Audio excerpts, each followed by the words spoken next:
طرح عبداللہ ابن عباس رضی اللہ تعالیٰ عنہ سے روایت ہے کہ جس شخص نے محض اللہ تعالیٰ کی خوشنودی اور اللہ تعالیٰ کی رضامندی حاصل کرنے کے لیے صرف ایک دن کا اعتکاف کیا تو اللہ تعالیٰ اس اعتکاف کرنے والے اور دوزخ کے درمیان 3 خندق حائل کر دیں گے، جو ہر ایک خندق لمبائی چوڑائی میں خافقین سے زیادہ وسیع ہوں گی۔ اور خافقین کا مطلب اور معنی 2 ہیں۔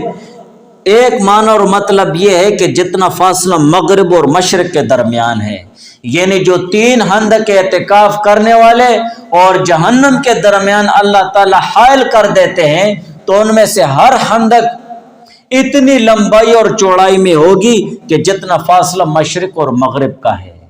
یا دوسرا معنی یہ ہے کہ جتنا فاصلہ زمین اور آسمان کے درمیان ہے۔ حاصل اور مطلب حدیث کا یہ ہے کہ اعتکاف کرنے والے کو دوزخ سے دور کر دیا جاتا ہے۔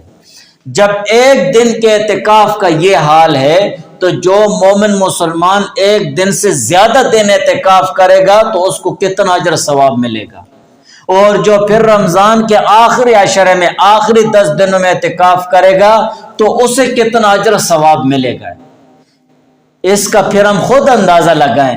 اور اجر ثواب یہ تو آخرت کی کرنسی ہے۔